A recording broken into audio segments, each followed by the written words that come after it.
So in this video, we're going to do all of the other rows after the first row, because all of the other rows are similar, but the very first row after your chain is just, it's a funky one, it's a different one.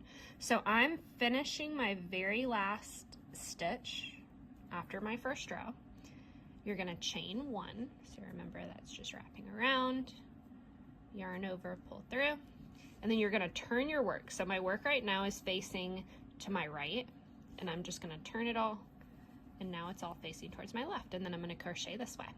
So you can see after the first row, all your other rows are going to have very clear stitches on the top, and that's that V that you can see, that V pattern. So like right there, going down and going up, that's a stitch. So this is called the front leg, and this is called the back leg, because if I was looking at it, this one's on the front and that one's on the back. Both of these together are one stitch. This one right next to my hook, that's the chain stitch. So I'm going to count, and I just held it, I'm holding it vertically, not counting that, not counting what's on my hook, and then not counting this small little one right there because that's the chain. So 1, 2, 3, 4, 5, 6, 7, 8, 9, 10. And sometimes this one down here, it gets confusing as to whether it's a stitch or not. So sometimes I like to mark it with a stitch marker. And I would just put it through both, and then you can take it out when you need to. So that kind of indicates that's my very last stitch. So when I am doing all my other rows other than my first one, it's a lot more simple. We're gonna go through both legs of the first stitch. So remember, we're skipping this one, we're going into that one, and I'm gonna put my crochet hook in that little hole right there, not the one below it, not the bigger one, but the smaller one. And when I do that, if I like open this stitch up a little bit, I can see the hook underneath. I can see the silver of the hook. So I put it through, and I'm gonna yarn over, just like I've been doing. Pull through 1, yarn over, pull through 2. So it's the same motion, you're just now, it's a lot easier to see the stitch. So I'm going to go, if I'm looking right here, I'm gonna go into this one. I can see my hook between. I'm gonna yarn over, pull through 1, yarn over, pull through 2. Here's my third one. I'm not gonna go through that big hole, I'm gonna go through the smaller one. You can see right under the legs of the stitch.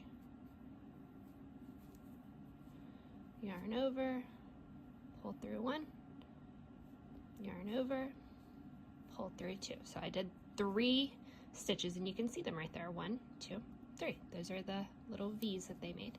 So I'm gonna keep going, and I'm gonna do 10 total stitches. Yarn over, pull through 2, this one right here, right under the legs of my stitch. Yarn over, pull through 1, yarn over, pull through 2. So let's say I mess up and I go ahead and pull through 2 the very first time.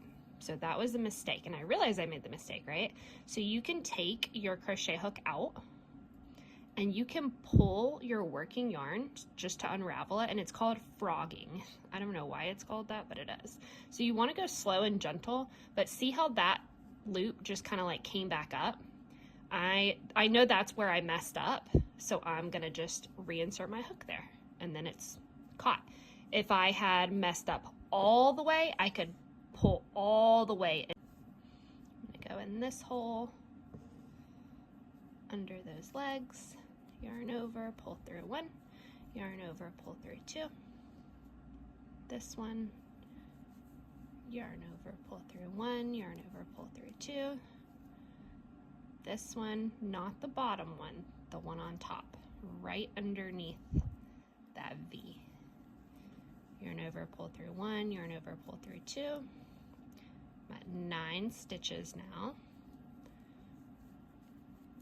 And then on my 10th stitch, Just going to go through that stitch marker. You can take it off or you can leave it. You can stitch over it and then take it off later. It doesn't matter. And then remember, at the end of your row, you have to chain 1 before you turn.